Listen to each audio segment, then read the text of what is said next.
ये कांग्रेस हो या समाजवादी पार्टी, इनका चेहरा अलोकतांत्रिक है, इनके कृत्य महिला विरोधी हैं।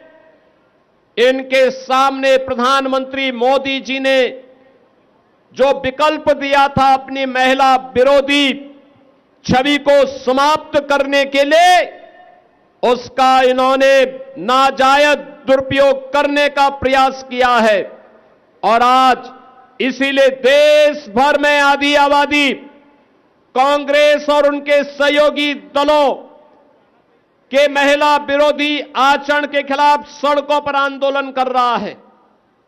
आज मैं इस हजारों की संख्या में जो बहनें इस आक्रोश रैली का, आक्रोश मार्च का हिस्सा बनी है, इतनी भीषण कड़ाके की गर्मी के बावजूद आप सबकी उपस्थिति प्रधानमंत्री मोदी जी की नीतियों के प्रति आपके सहज समर्थन और आशीर्वाद का प्रतीक है।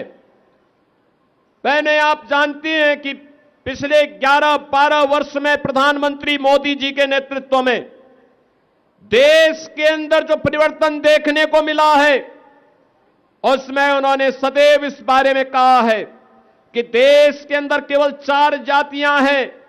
उनमें पहली जाति है महिला की,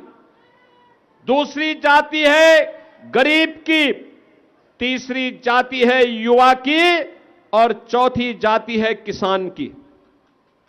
और उन्होंने सभी नीतियों को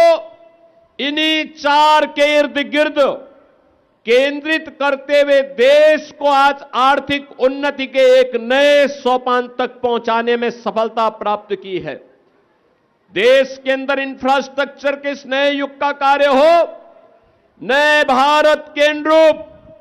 भारत के अंदर भारत की विरासत के संरक्षण का कार्य हो, या फिर देश के अंदर समाज के अलग अलग तबके के उत्थान के लिए चलने वाली योजनाएं, इन सब का केंद्र बिंदु या तो आधी आबादी नारी शक्ति है, जिसके सम्मान, जिसकी सुरक्षा और जिसके स्वावलंबन के लिए अनेक कार्यक्रम चले हैं। आप याद करिए, बेटी बचाओ बेटी पढ़ाओ का कार्यक्रम हो, चाहे वह मातृ वंदना योजना हो, चाहे देश के अंदर चलने वाली उज्ज्वला की स्कीम हो, स्वच्छ भारत मिशन में हर घर तक शौचालय के निर्माण का कार्यक्रम हो, चाहे वह हर घर को, हर परिवार को छत उपलब्ध करवाने के लिए, हर गरीब परिवार को छत उपलब्ध कराने के लिए पीएम आवास की योजना हो,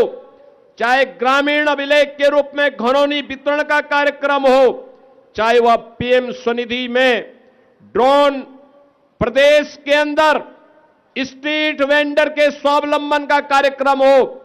या फिर वह प्रदेश के अंदर, देश के अंदर चलने वाली तमाम योजनाएं